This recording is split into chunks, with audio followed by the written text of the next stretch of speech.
अस्सलामुअलैकुम class 10। Welcome to my YouTube channel Shahman academy. तो dear student, आज के लेक्चर का आगाज़ करते हैं। आज के लेक्चर में हमने मशक नंबर 301 यानी कि चैप्टर नंबर 3 जो है वो स्टार्ट करना है। लेकिन मशक नंबर 301 स्टार्ट करने से पहले कुछ थ्योरी है, उसको पढ़ते हैं। सबसे पहला हमारा टॉपिक जो क्या है, कालब। चैप्टर 3 जो है वो कालबों के मुतल्लिक है। कालब क्या चीज़ है जी? कालब एक ऐसी मुस्ततीली शक्ल की तरतीब है जिसके अरकान कतारों और कालमों की एक खास तरतीब से मुरब्बी ब्रैकेट में लिखे जाते हैं। किसमें लिखे जाते हैं? मुरब्बी ब्रैकेट में। मुरब्बी ब्रैकेट कौन सी होती है? जिसे हम आम जुबान में क्या बोलते हैं? बड़ी ब्रैकेट। तो ये हमारे पास 1 2 5 6 ये खास तरतीब है। इसको ब्रैकेट के अंदर बंद कर देंगे तो ये हमारे पास क्या बन जाएगा? कालब बन जाएगा।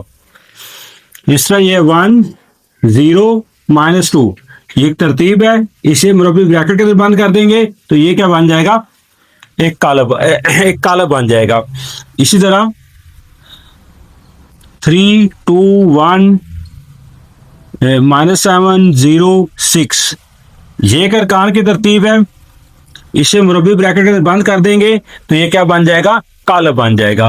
तो हमें क्या पता चला? कालब जो है एक ऐसी तरतीब है जिसके अरकान कतारों और कालमों की शक्ल में मुरब्बी ब्रैकेट के अंदर लिखे जाते हैं। इसके बाद अब कालब को जब नाम दिए जाते हैं तो कालब को नाम जो है वो कैपिटल अल्फाबेट से दिए जाते हैं, यानी बड़े अंग्रेजी के हरूफ तहज्जी। फर्ज कर ये है, इसको हम ए का नाम देंगे, इस तरह इसको बी का नाम दे लें, इसको ई का नाम दे लें। अंग्रेजी के बड़े हरूफ तहज्जी में से कोई भी नाम इनको दिया जा सकता है। हाँ, अगर हमारे पास ये जो इसके अंदर जो एंट्रीज हैं, ये जो नंबर लिखे हुए हैं, इन्हें हम एलिमेंट बोलते हैं, इसके अरकान बोलते हैं कालब के अरकान। अगर अरकान में हमारे पास अंग्रेजी हरूफ तहज्जी आ गए हैं तो वो छोटे लिखे जाएंगे। जैसे ये है ए एम एन पी। अगर कालब के अंदर लिखना है तो फिर इसको क्या किया जाएगा? छोटे हरूफ तहज्जी लिखे जाएंगे। ठीक है। जब आप इसको नाम देना है तो कोई भी कैपिटल नाम देंगे, कैपिटल अल्फाबेट से। ठीक है जी स्टूडेंट, ये था कालब क्या है। कालब क्या है? अरकान के खास तरतीब है जिसको क्या कहता है? बड़ी ब्रैकेट के अंदर, मुरब्बी ब्रैकेट के अंदर लिखा जाता है। अब इसमें देखें, इसमें अरकान दो तरह के लिखे जाते हैं, एक इस तरह लिखे जाते हैं, किस तरह लिखे जाते हैं। इसे इस तरह लिखे जाते हैं, इसे बोलते हैं उफ्की। क्या बोलते हैं? उफ्की लाइन। इंग्लिश में बोलते हैं इसको हॉरिजॉन्टल। जो इस तरह लिखे जाते हैं ये इंग्लिश में बोलते हैं इसको वर्टिकल, और उर्दू में बोलते हैं अमूदी। ठीक है। ये जो उफ्की अरकान होते हैं, जिस तरह उफ्की अरकान, इन्हें हम कहते हैं कतार। क्या कहते हैं? कतार। इंग्लिश में बोलते हैं रो। ये भी कतार, इस तरह ये भी कतार। ठीक है। इस तरह कतार होगी, ये इस तरह। ठीक है। जबकि ऊपर से नीचे या नीचे से ऊपर इस तरह, ये हमारे पास क्या है? कालम। इस तरह ये भी हमारे पास क्या है? कालम। ये भी हमारे पास क्या होगा? कालम। इसको कालम 1 कहेंगे, इसको कालम 2 कहेंगे, इसको कालम 3 कहेंगे। इस तरह ये रो 1 होगी और ये रो क्या होगी? 2 होगी। ठीक है स्टूडेंट, ये था कतार और कालम क्या है। ठीक है। कालब के वो अरकान जो कि उफ्की तरतीब से लिखे जाते हैं, उफ्की इस तरह हॉरिजॉन्टल, वो कतार बनाते हैं, और जो मोती लिखे जाते हैं इस तरह, ठीक है, वर्टिकल, ये क्या बनाते हैं? कालम बनाते हैं। ठीक है स्टूडेंट, ये क्या? कतार और कालम। अब एक्सरसाइज 3.1 का क्वेश्चन नंबर 1 जो है वो यही है कि हर कालब की कतारों और कालमों की तादाद लिखिए। कालब ये है 0 0 0 0। अब इस तरह कतार होती है, ये कतार नंबर 1 है, ये कतार नंबर 2 है, तो इसमें कतारों की तादाद कितनी आ गई? 2। इस तरह वर्टिकल और मोती जो है ये क्या होंगे? कालम। ये कालम नंबर 1, ये कालम नंबर 2, तो कालमों की तादाद कितनी होगी? 2। इसके बाद ये सेट बी है। ठीक है। इसमें कालब बी, सेट बी नहीं, कालब बी। कालब बी में कतारों की तादाद, कतारें होती हैं इस रुख ऐसे उसकी 1 2 3, तो कतारें कितनी आ गई? 3। कालम वर्टिकल ठीक है, अमूदी एक ही है 1। इसका ये कॉलम सी है, इसमें कतारों की तादाद कितनी है? कतार इस तरह आती है, उसकी एक ही है। ठीक है, तो ये आ जाएगा एक। और कॉलम सी में कॉलमों की तादाद कितनी होगी? कॉलम होते हैं ऊपर से इस तरह 1 2 3, कॉलम कितना हो जाएगा यहाँ पे 3। ठीक है स्टूडेंट, अब इधर कॉलम डी है 3 2 1 1 0 3 4 5 6। कॉलम डी में कतारों की तादाद, कतारें क्या आती हैं? उसकी रुख, ये एलिमेंट कतारें बनाती हैं 1 2 3, 3 आ जाएगा। और कॉलम जो है ये वर्टिकल अमूदी होते हैं 1 2 3। तो कॉलम में कितने हो जाएंगे? कॉलम में डी में कॉलमों की तादाद कितने हो जाएंगे? 3। इस तरह कॉलम ई है 5 9 -2 -3 4 5। कॉलम ई में कतारों की तादाद, कतारें क्या होती हैं उसकी? इस तरह ये 1 ये 2, 2 कतारें हैं। कॉलम क्या हैं? कॉलम होते हैं अमूदी वर्टिकल, इस तरह ये 1 2 3। तो कॉलम की तादाद कितनी आ जाएगी? 3 आ जाएगी। ठीक है स्टूडेंट, तो अब तक हमने क्या किया? कॉलम के मतलब सीखा कि कॉलम क्या होता है और उसकी कतारें और कॉलम ये क्या होते हैं। कॉलम को इंग्लिश में बोलते हैं मैट्रिक्स। ठीक है, इसकी जमा है मैट्रिसेस। क्या है? मैट्रिसेस। तो डियर स्टूडेंट, हमारा नेक्स्ट टॉपिक जो है वो है कॉलम का मर्तबा।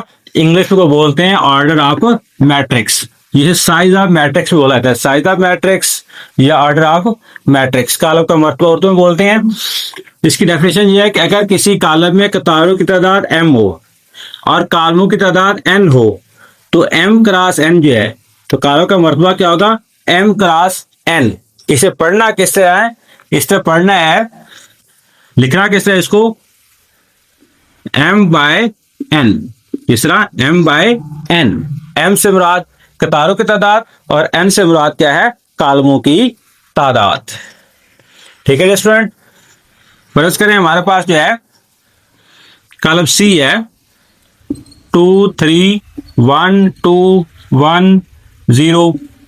तब इसे कॉलमों की तादाद कतारों की तादाद कितनी है? 3 है। सॉरी, कतारों की तादाद कितनी है? 2 ये, और कॉलमों की तादाद कितनी है? 3 है। तो इसका जो मर्तबा होगा वो क्या होगा? 2 बाय 3, क्योंकि इसमें कतारें 2 हैं, नंबर 1 नंबर 2, और कॉलम जो है 3 है 1 2 3। तो इसका मर्तबा क्या होगा? 2 बाय 3। तो एक्सरसाइज के अंदर हमारा क्वेश्चन नंबर 2 है, हर कॉलम का मर्तबा लिखें। कॉलम ए यहाँ पे लिखा हुआ है 1 और 0। अब इसमें देखें कतारें कितनी हैं? 1 2, 2 कतारें हैं। कॉलम कितने हैं? 1, ओनली 1। तो 2 बाय 1 इसका मर्तबा हो जाएगा। कॉलम बी है 3 4, इसमें कतारें कितनी हैं? इस तरफ की रोज कतारें कितनी हैं? एक ही है 1 बाय, कॉलम कितने हैं इसमें? 1 2। तो 1 बाय 2 इसका क्या हो जाएगा? मर्तबा हो जाएगा। कॉलम सी का मर्तबा, कॉलम सी में कतारें कितनी हैं? 1 2। कॉलम कितने हैं? कॉलम होते हैं अमूदी 1 2। तो इसका मर्तबा क्या हो जाएगा? 2 बाय 2। क्या हो जाएगा? 2 बाय 2। इसका कॉलम डी का मर्तबा, कॉलम डी देखें, ये कॉलम डी लिखा हुआ है, कतारें कितनी है? 1 2, कतारें 2 हैं, बाय कॉलम कितने हैं? 1 2 3। तो कॉलम कितने हो गया? 3। तो इसका मर्तबा कितना हो जाएगा? 2 बाय 3। कॉलम ई है, इसमें कतारें कितनी है? 1 2 3। कॉलम ई का मर्तबा, कतारें कितनी है? 3 by column, number of columns कितने हैं? 1 2। तो इसका मर्तबा आ जाएगा 3 बाय 2। कॉलम एफ का मर्तबा, ये कॉलम एफ है, इसमें नंबर ऑफ रोज कतारों की तादाद कितनी है? 1, ओनली 1। कॉलम कितने हैं? 1। ठीक है, ये उसकी भी 1 है और अमूदी भी 1 है, कतार भी 1 है, कॉलम भी 1 है। तो कॉलम एफ का मर्तबा क्या होगा? 1 बाय 1। क्या होगा? 1 बाय 1। ठीक है स्टूडेंट, सल्लु अला हबीब सल्लल्लाहु अलैहि वसल्लम। तो डियर स्टूडेंट, हमारा जो नेक्स्ट टॉपिक है वो है मुसावी कालब। इक्वल मैट्रिक्स क्या होते हैं? ऐसे कालब जिनका मर्तबा और मुतल्लिका अरकान एक जैसे मुसावी कालब कहलाते हैं। फर्ज करें कि हमारे पास दो कालब हैं, 4 5 -2 8। कालब बी हमारे पास है 4 3 + 2 है -2 है 10 -2 है। तो सबसे पहले हमें मर्तबा देख रहे हैं। मर्तबा इसका भी 2/2 है, दो कितारे हैं दो कॉलम है। इसका भी 2/2 है, दो कितारे दो कॉलम है। ठीक है स्टूडेंट, अब हमें देख रहे हैं कि मुतल्लिका अरकान इक्वल है या नहीं। मुतल्लिका अरकान को मतलब पहला पहले के बराबर हो, दूसरा दूसरे के, तीसरा तीसरे के, चौथा चौथे के बराबर हो। जैसे 4 है तो यहाँ भी 4 है, ये 5 है, 3 + 2 5 बनेगा, ये -2 ये -2 है, ये 8 है, 10 -2 भी क्या होगा 8 ही बनेगा। तो इसका रिजल्ट क्या होगा कि ए जो है कालब ए ये बराबर होगा कालब बी के। तो मुसावी कालब के लिए हमें क्या करना, कितनी शरायत है? दो शरायत हैं। एक तो मर्तबा कैसा होना चाहिए, दूसरा मुतल्लिका अरकान कैसे होना चाहिए। ठीक है स्टूडेंट, अब एक्सरसाइज के अंदर क्वेश्चन नंबर 3 है, दरे जाल में से कौन से कालब मुसावी हैं? ये कालब है, ठीक है, 6 कालब है। हमें देखना है कौन कौन से मुसावी कालब है। अब देखें पहला कालब क्या है 0 3 4 1। इसका मर्तबा क्या बनेगा 2/2। क्या बनेगा मर्तबा 2/2। तो हमने क्या करना है, ऐसा कालब ढूंढना है जिसका मर्तबा 2/2 हो। इसका मर्तबा 2/2 है नहीं, इसका मर्तबा 2/2 नहीं है, इसमें कितारें 3 है। इसका मर्तबा 2/1 है, इसका मर्तबा 3/2 होगा। इसका मर्तबा क्या होगा, ये नंबर 1 नंबर 2 दो कितारें और दो कॉलम है, यानी ये ए और बी, ए और एफ, इन दोनों का मर्तबा क्या है सेम है। अब देखेंगे इनके अरकान भी सेम है या नहीं। ये 0 है, 3 - 3 0 होगा, ये 3 है, ये भी 3 है, ये 4 है, 3 + 1 4 होगा, ये 1 है, ये भी कितना होगा 1 होगा। यानी ए बराबर किसके है एफ के। ए और एफ कालब जो है ये क्या है बराबर हैं। ठीक है स्टूडेंट, ये वाला कालब और ये वाला कालब ये हमने सॉल्व आउट कर लिया। अब दोबारा इनको कंसीडर नहीं करेंगे। अब कालब बी है 9 - 7। अब इसमें नंबर ऑफ रोज कतारें कितनी है 1 2, कॉलम कितने हैं सिर्फ 1 है, तो इसका मतलब होगा 2/1। अब देखेंगे 2/1 वाला और कॉलम कौन सा है, ये 2/1 है नहीं है, ये भी नहीं है, ये है। अब देखना है कौन एक जैसे है या नहीं। ये 9 है, 4 + 5 या 5 + 4 कितना होगा 9 होगा। ये -7 है, -8 + 1 कितना होगा -7 होगा। यानी इन दोनों का मर्तबा भी एक जैसा है और अरकान भी एक जैसे हैं, लिहाजा B = किसके होगा डी के। कालब बी बराबर होगा कालब डी के। ठीक है, ये वाला कालब भी हो गया, ये वाला भी हो गया। अब दो कालब हमारे पास रह गए सी और ई। देखें बराबर हैं या नहीं। पहले इसका मर्तबा देखें, 1 2 3 कतारें हैं, 1 2 3 कतारें हैं। कॉलम देखें 1 2 कॉलम है, इसमें भी 1 और 2 कॉलम है, मर्तबा तो बराबर हो गया। अब देखना है इनके अरकान एक जैसे हैं कि नहीं है। ये 2 × 3 कितना बनेगा 6, इधर भी 6 है। ये 2 × 2 4, इधर भी 4 है। 4 + 4 8, इधर भी 8 है। 2 - 1 1, इधर भी 1 है। 4 - 2 2 आएगा, इधर भी 2 है। 3 + 0 3 आएगा, इधर भी 3 है। यानी ये दो अरकान जो है सी और ई, इनका मर्तबा भी एक जैसा है और ये अरकान जो भी एक जैसे हैं, लिहाजा C = किसके होगा ई के। ठीक है स्टूडेंट, ए बराबर एफ के, बी बराबर डी के और सी बराबर क्या है ई के। तो ये था क्वेश्चन नंबर 3। अब हम मूव करते हैं क्वेश्चन नंबर 4 पे। तो डियर स्टूडेंट क्वेश्चन नंबर 4 है, ए बी सी और डी की कीमतें मालूम करें। ये हमें कहा दिया है a + 2 c - 3 b - 1 d + 4 = 5 8 6 4 है। ठीक है स्टूडेंट, इनके दरमियान में क्या इक्वल का निशान है, किसका निशान है इक्वल का निशान है दरमियान में। तो इक्वल का निशान का मतलब ये कालब क्या है मुसावी है। तो हम क्या लिखेंगे, क्योंकि ये कालब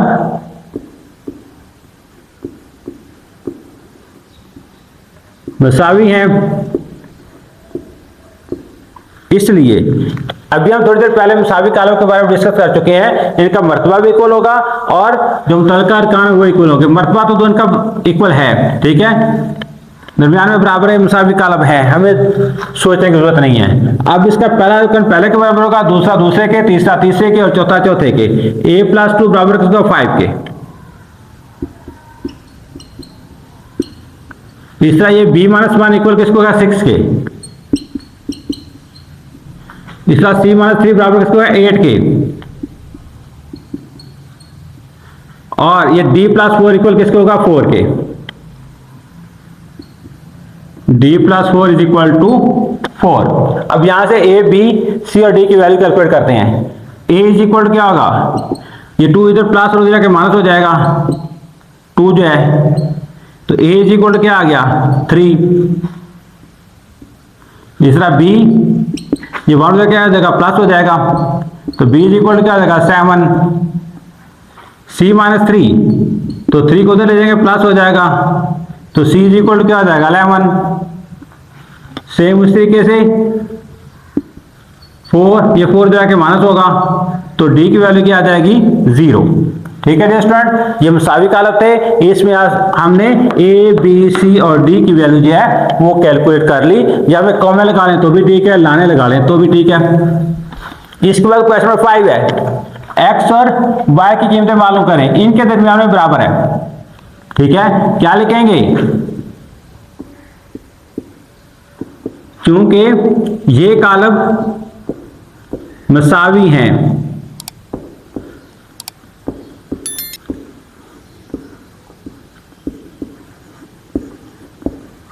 इसलिए हमें x और y की वैल्यू फाइंड करना है। 2x + 1 इज इक्वल टू किसके होगा 9 के। यहां से x की वैल्यू कैलकुलेट कर लें, 2x इज इक्वल टू 9, ये 1 इधर आके क्या हो जाएगा माइनस हो जाएगा, 2x इज इक्वल टू कितना हो जाएगा 8। अब x इज इक्वल टू कितना हो जाएगा 8/2, ये 2 जाके डिवाइड होगा, तो x इज इक्वल टू कितना हो जाएगा हमारे पास 4। ये x की वैल्यू आ गई, 2 4 8 होता है। इसके बाद हमने किसकी वैल्यू फाइंड करनी है y की। y किधर है, ये आखिरी एलिमेंट है, इधर आखिरी एलिमेंट 5 है, तो y इज इक्वल टू किसके होगा 5 के। इसमें मजीद कैलकुलेशन की जरूरत नहीं है। तो ये था क्वेश्चन नंबर 5। अब हम मूव करेंगे क्वेश्चन नंबर 6 पे। सल्लु अलल हबीब सल्लल्लाहु अलैहि वसल्लम। तो डियर स्टूडेंट, क्वेश्चन नंबर 6 से एक्सरसाइज 3.1 का a, b, c और d की कीमतें मालूम करनी है। ये हमें 2 कॉलम दिए हुए हैं, इनके दरमियान पे इक्वल का निशान है, तो इसका मतलब ये कॉलम क्या है मसावी हैं।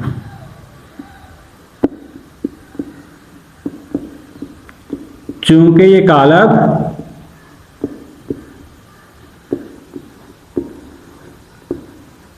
मसावी हैं,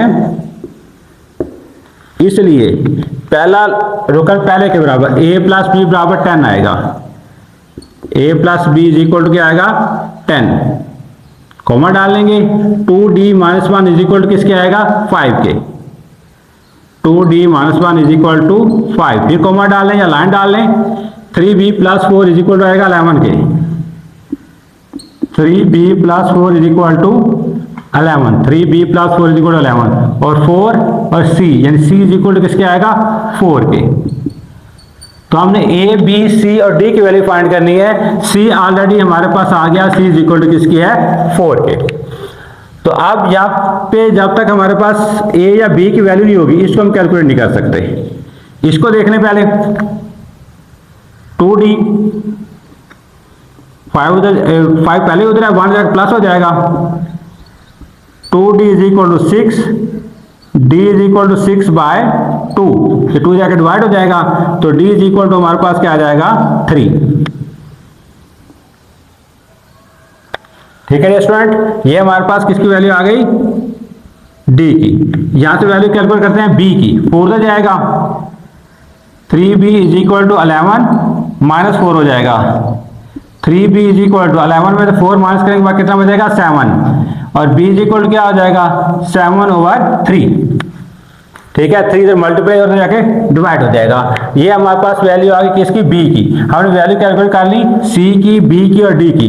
अब वैल्यू कैलकुलेट करते हैं b की, a की। अब b की वैल्यू हमारे पास 7/3 आई है, तो क्या लिखेंगे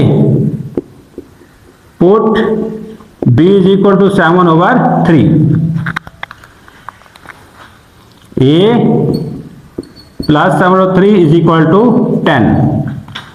तो a इज इक्वल टू 10, ये 7/3 जाके माइनस हो जाएगा, तो a इज इक्वल टू 3 इसके एलसीएम आएगा, 10 को 3 से मल्टीप्लाई करेंगे 30 आ जाएगा, यहाँ 3 से कैंसिल 7 आ जाएगा।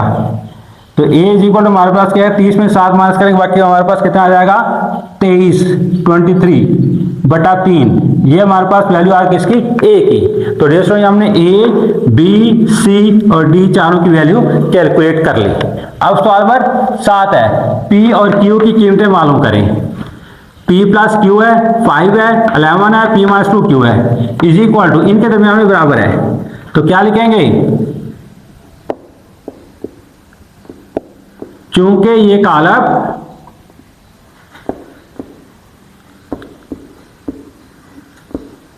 मसावी हैं, इसलिए यहां पर हमने क्या करना है, सिर्फ p और q की वैल्यू कैलकुलेट करनी है। तो p और q इस एलिमेंट के अंदर, इस रुकन के अंदर, इस रुकन के अंदर है। ये 5 is equal to 5, 11 is equal to 11, ये लिखने की हमें जरूरत नहीं है। p plus q is equal to 6, और दूसरा हमारे पास है p minus 2q is equal to क्या आ जाएगा 0। तो यहां से क्या करेंगे, या तो p या q की वैल्यू जो है निकाल के दूसरे क्वेश्चन में पुट कर दें, या इनको प्लस माइनस कर लें। माइनस करेंगे तो p से क्या होगा, कैंसिल हो जाएगा। ठीक है, तो हम क्या कर लेते हैं, इनको माइनस ही कर लेते हैं। इसको क्वेश्चन नंबर 1 का नाम दे लें, इसको क्वेश्चन नंबर 2 का नाम दे लें। तो क्या लिखेंगे, मसावात नंबर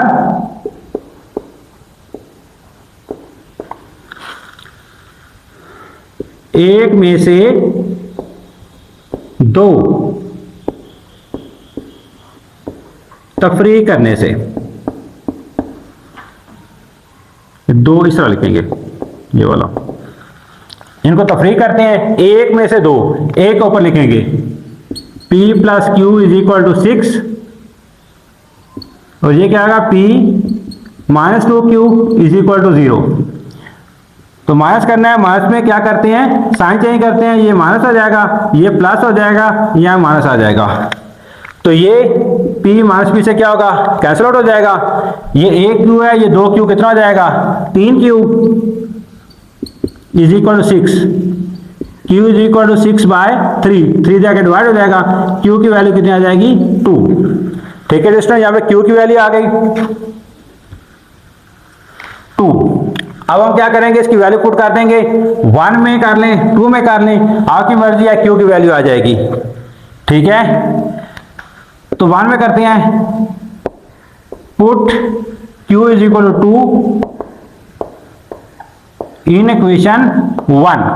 ठीक है, मसला नंबर 1 में q इज इक्वल टू 2 लिखने से, p प्लस q का क्या लिखेंगे 2 is equal to 6, p is equal to 6, 2 जाके माइनस हो जाएगा, p इज इक्वल टू क्या आ जाएगा 4।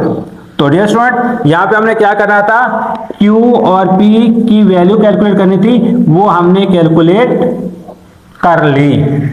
ठीक है डियर स्टूडेंट, उम्मीद है आप लोगों को समझ आई होगी। इसके साथ ही हमारी एक्सरसाइज 3.1 कंप्लीट हो गई, और यहीं पे हम अपना लेक्चर वाइंड अप करते हैं। अल्लाह ताला हम सबका हामी नासिर हो, जहाँ रहें खुश रहें। अल्लाह हाफिज़।